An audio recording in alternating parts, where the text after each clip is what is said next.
got caught in traffic on the way. She said she's about 4 minutes out. I usually think it's about 7, just in case. So she's pulling up, and then we didn't want to start without her. So just wanted you guys to know what's going on. Absolutely.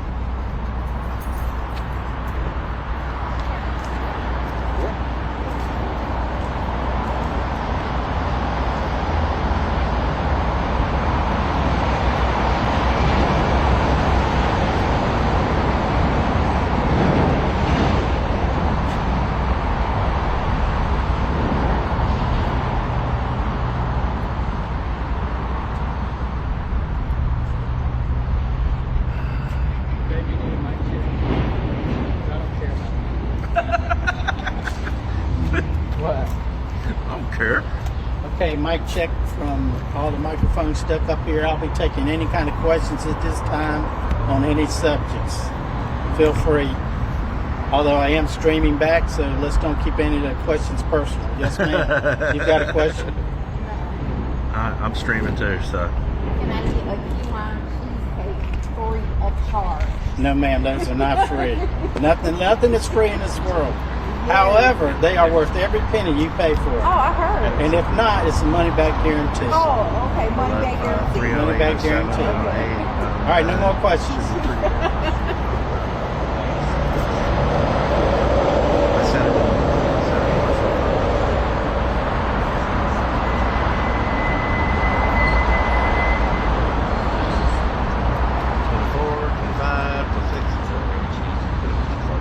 You're welcome to look here, obviously. If I'm in the way, just push me over and I'll move seats.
What I'm Then they are.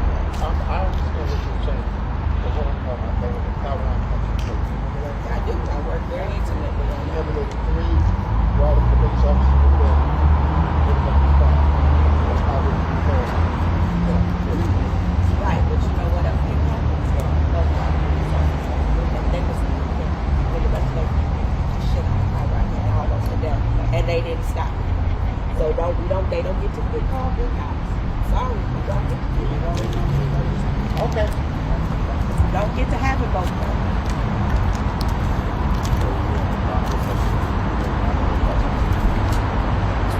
Go ahead, bro. You go first. Yeah, go ahead. Sure. Yes, I'm positive. Let's do it.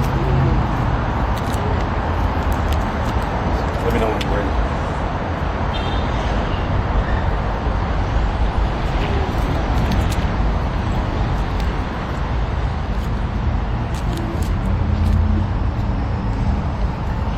Let us know when you're ready. You ready? Okay. All right, ladies and gentlemen, there are 2 very important reasons why we are here today, and that we must, as the public, pay close attention to. One is the clear unconstitutional policies and practices of Raleigh Police Department and their dangerous tactics on no-knock and quick-knock warrants, and the failure to monitor their vice unit and the use of confidential informants. The second is the unspeakable trauma that has been caused to the families involved in this lawsuit. Children have been left with horrifying memories as a direct result of RPD's failures, tactics, and cover-ups. The criminalizing and re-traumatizing of innocent people should upset taxpaying citizens of Raleigh. The baseless assumptions of any criminality on part of these innocent victims should have all of us outraged. Our legal team is committed to fighting relentlessly for the families involved in this lawsuit and to prevent other families in North Carolina from experiencing these types of horrors. For too long, we have made excuses for violent police practices and spent millions of the city's money defending these claims that are clear violations of people's constitutional rights. So today we fight for these mothers and these children. We fight against violent and militarized policing and fundamental failures in RPD's policies. Today we take a stand and urge the city to rectify its failures of RPD before more harm is done. And finally, I'd be remiss if I did not use this time to also speak on the tragedies that have befallen our communities of late. So therefore, I spend this time to send prayers of comfort for the family of Tyree Nichols of Memphis, Tennessee, to the family of Daryl Williams right here in Raleigh, North Carolina, and for any family in America who has lost a loved one as a result of violent police practices, and anybody who has lost a loved one because of the tactics in which our American policing has become one of the deadliest on the planet. And so therefore, I stand with these grieving families also, and I stand against police brutality in all forms. Thank you. And now I'll turn it over to my folks at Emancipate NC.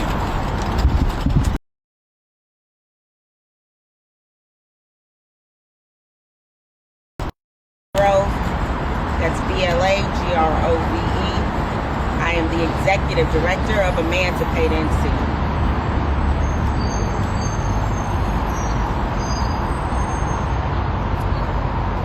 After we all watched the vicious murder of Tyree Nichols in Memphis,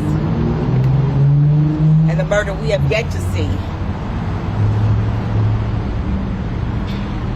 of Daryl Williams here in Raleigh at the hands of RPD, Emancipate NC released a statement that said, that was entitled, "It's Systemic Racism, Dummy." I'm saying that again today. It's systemic racism. It is systemic racism. It is systemic racism that allows the police all over the country, but specifically here in Raleigh, to create special units and give them so much leeway that they think and behave as though they are above the law. It is systemic racism that allows the police department to insulate those officers who blatantly violate the trust and cause harm to the people they are supposed to protect. It is institutional racism that allows the city of Raleigh to spend money, thousands of dollars, that could be paid directly to these families to make them whole for the trauma that they experienced. Instead, use that money to pay high-powered attorneys to fight them. And it is also systemic racism that allows attorneys to come into depositions and litigation where they know they are wrong. Let me be clear. There is no question as to whether RPD went into the wrong home. There is no question as to whether or not RPD violated and traumatized two families. That is not a question. That is not even a fact in dispute.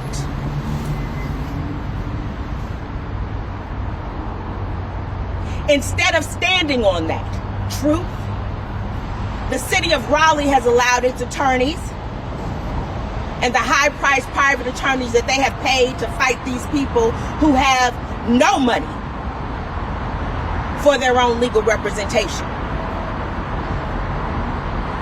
that they know have no money for their own legal representation. Certainly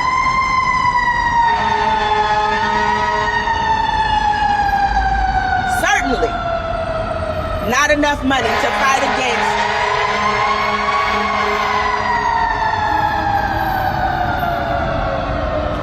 some of the largest law firms in Raleigh.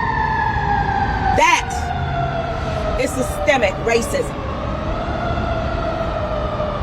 It is systemic racism for the city of Raleigh to turn a blind eye when its legal counsel uses thinly veiled innuendos about the criminality of black people, whether or not black people are really traumatized, and black children are really traumatized by having police pull guns on them, questioning them about gang activity and whether or not they participate, which has absolutely nothing to do with whether or not the Raleigh Police Department violated the rights of these families and traumatized them beyond belief.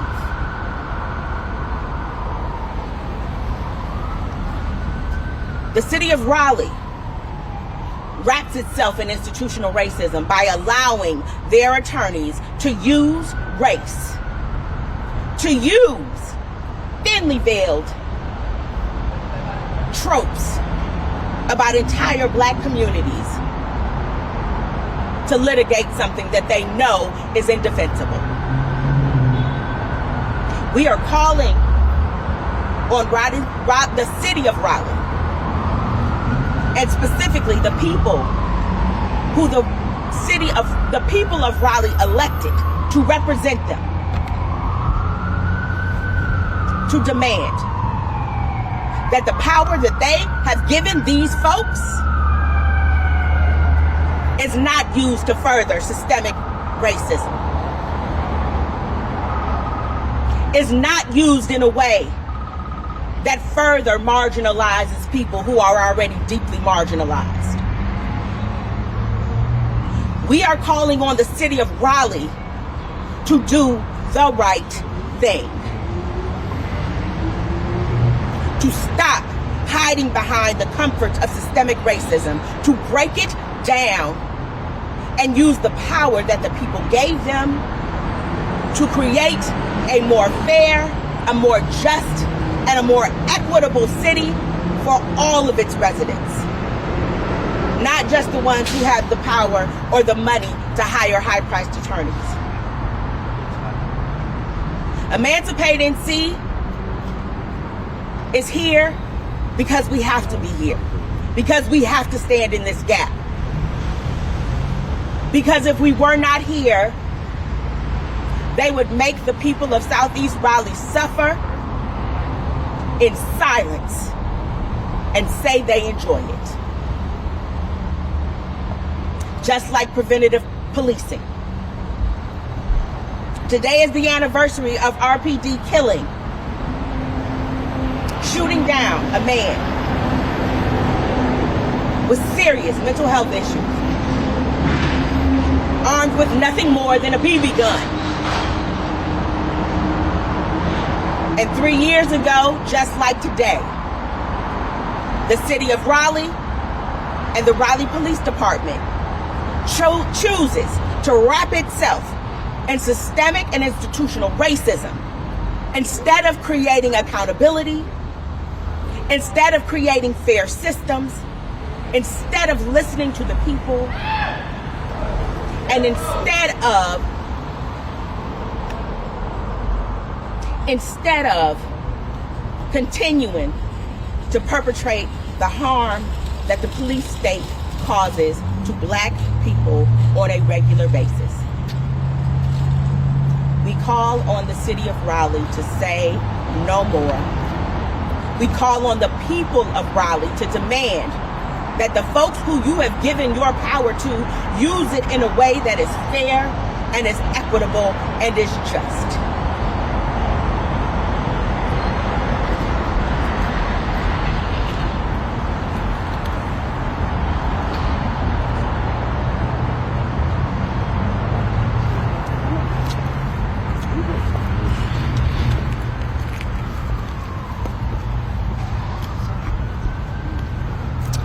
Hi, my name is Yolanda Irving.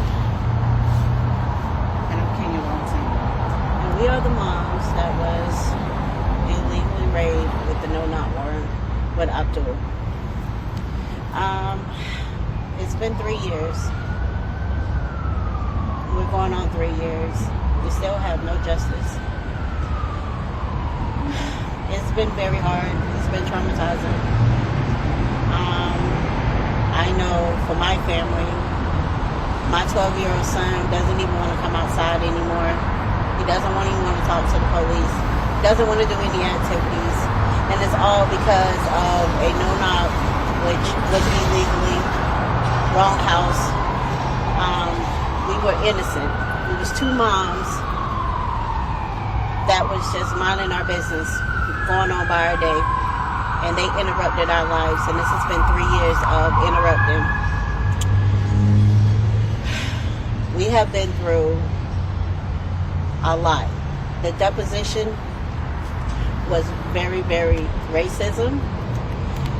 They asked questions like, why is our kid's father not in their lives, to why do your son have tattoos? What do they mean? What part of gang is he related to? They went back 26 years in my life. They asked about things that was inappropriate. I don't know about Miss Walton, but it really broke me down. It had me second guessing that I shouldn't even have kids at that time because of the questions that they was asking. My son,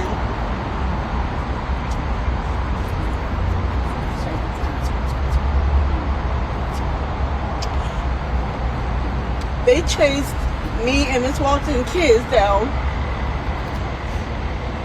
with guns. And they was innocent. They was outside just minding their business.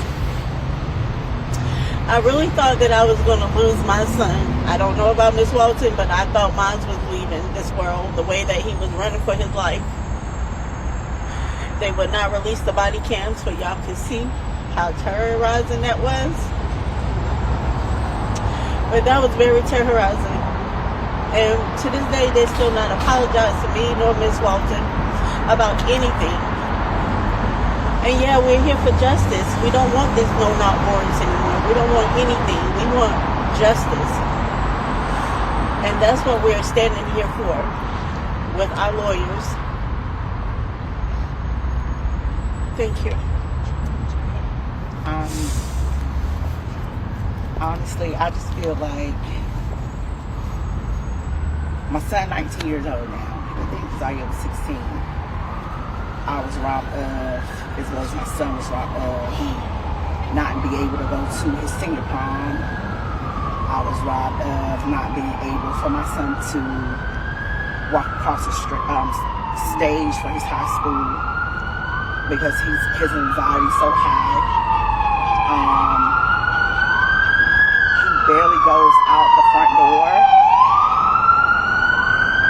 You'll catch him out of the front door every blue moon. He has rapid weight loss. He can't go to a regular public school. He has to be online schooling. He's limited to, if he get a job, he's not going to stay long because if there's so many people there, his anxiety is so high. My oldest daughter was 7 months pregnant. They had her come downstairs, and my other son, I walked in the house. I always do a head count, and I just remember one was missing. And he was next door at Yolanda's house. It's no apology.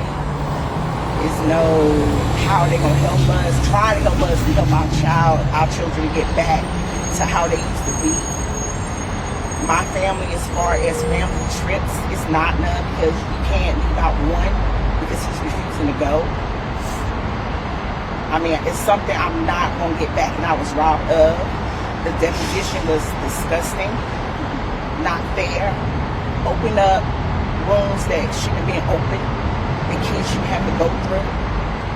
The only thing that they didn't ask us, as far as in that deposition, is how much money we had in our bank account.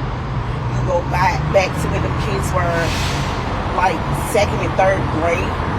Nothing in that deposition had anything to do with what went on with the city of Raleigh. When we left the deposition with my 2 youngest boys, they hugged me so tight in that car. Like, what do you tell them? It was more of they comfort me because I felt bad because what they questioned them about. And half of the stuff they didn't even know because those kids stayed in the front yard more than they did in the neighborhood. They was with each other. So it's a whole lot of stuff that was taken from those kids that those kids would never get back. And they have to suffer. And me as a mother, I can't take any of it back because we signed up to be parents. We signed up to do things. And I work. I got to get up early in the morning. But when my son wants to have a conversation at 2, 3 o'clock in the morning, at 12 o'clock in the morning, I have to be to work at 4. So sometimes I get up with no sleep at night at all because he wants to have a conversation. Like everybody has lives have been changed. Those kids' lives has been changed. And nobody's not trying to apologize. Nobody's trying to help us get help for those kids. To the point that we both have to be their therapists. It's stuff I got to educate my kids on that I promised them that they supposed to turn to the police now. I got to tell them what to do, what not to do. Keep certain parts in their wallets when the police pull up on them. I got to tell them not to run.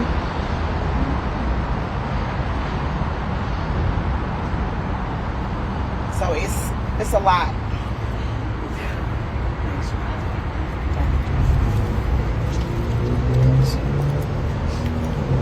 1 second.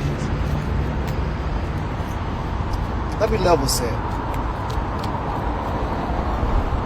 These 2 families are victims of a wrongful raid. These 2 families are victims of a wrongful raid. Why are they still being victimized? Why? Right is right and wrong is wrong. And clearly, they had the wrong addresses. So why are they not trying to right this wrong? So to the city of Raleigh, Raleigh city councilors, Raleigh mayor, Raleigh city attorney especially, why are you not righting this wrong? Why are you continuing to victimize this family who was already victimized the first time by Raleigh Police Department? It's not right. It's not right for a city that claimed to be so great but treat its citizens so bad when you get it wrong. This is terrible. This is egregious. There is no reason we should be here even having a press conference to demand that they atone for their wrongs. But yet here we are. So today, we ask that the city of Raleigh, Raleigh City Councilors, Raleigh Mayor, Raleigh City Attorney, right this wrong. Stop being victims. Stop victimizing this family.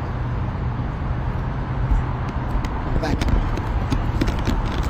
To conclude, again, I'm Attorney Nashad Davis. I, along with Emily Gladden and Abraham Schul, are attorneys from Tim Fulton, Walker and Owen, and we, along with Emancipate NC attorneys Elizabeth Simpson and Ian Mance, represent the plaintiffs in this case.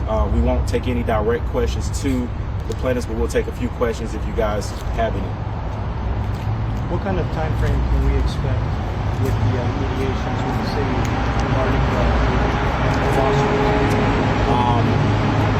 Our office, we have been collaborating with defense counsel, trying to resolve this matter as swiftly as possible. We do have an upcoming mediation in which I can't disclose the contents of that confidential mediation, but we will keep the people of Raleigh updated if the case is resolved in any favor. But right now, that's all I can do. So how does the city right? You want to answer that? How does the city right the wrong? There are two aspects to that. One is, of course, they could pay these two families and pay them well for the trauma that they've experienced. The lawsuit also seeks some policy changes, and one of those was actually already realized. That was the ban on going out warrants, which was covered in the Indy Week in December. But I think there are other policy changes that Raleigh could enact to try and make sure that in the future, first of all, police are double checking the address, doing a scout properly to make sure they don't go in the wrong home, and also do other forms of oversight of their confidential informant program, the way that they oversee warrants, the amount of time they wait before entering a home after announcing themselves, so people have a chance to get themselves together and know what's happening, so they aren't surprised. So these are all some things that Raleigh has the authority to do to try and make sure families aren't impacted in the future. Of course, these families have already been impacted. They need to be compensated for their damages, and that would be, a money payment. But there's also policy changes. And you said something they could do today. What would you like them to do today? Would you prefer to not even have to go to mediation next week or on to court after that? Yeah, just briefly, as our folks at Emancipate NC stated earlier, no one wants to be here. Although we're thankful that these families are alive and able to talk about the horrors that they've experienced, no one wants to be here. So the quickest way to resolve this case is for the city of Raleigh to acknowledge their wrongs. For decades, it's been clear that the Supreme Court has already set forth for decades precedent on how to execute knock and announce with regards to policing, and our state appellate court has given a prescription of what that time should look like. But at no point in constitutional history has there been a prescription for or an allowance for no-knock warrants. So I think the city can not only change their policies and continue to change their policies, but they can acknowledge the harm that they've done to these families, and that's the best thing that we're looking for. It's not simply a monetary value, because the traumas that these families have experienced are incalculable. So it's no number that they can come to. It really comes down to how they choose to acknowledge the city's failures. I want to make sure you all received all the photographs that we sent out in the news release. There's the copy of the warrant that Officer Abdullah handed to Yolanda Irving that shows the red door that they were supposed to go to. We also sent out photos of the tan door where these two families lived and the red door that was the subject of the raid, just for your visual purposes. If you don't have that, I can text it to you. My first name is Nishad, N-I-C-H-A-D. Last name is Davis, D-A-V-I-S. And and I'm an attorney with 10 Fulton Walker and Owen. Do I have this correct that it was Raleigh Police's selective enforcement team that conducted this, warrant at the wrong address? They executed it, Okay. but members of Raleigh Police Department and several detectives on RPD's Vice Unit were involved in scoping, investigating, and also the execution of this warrant. So it's City of Raleigh police officers and detectives, and also the SEU unit were responsible for raiding the home with militarized weapons. Is that it? Anything else? All right. Thank you for your time. We appreciate you guys. Thank you.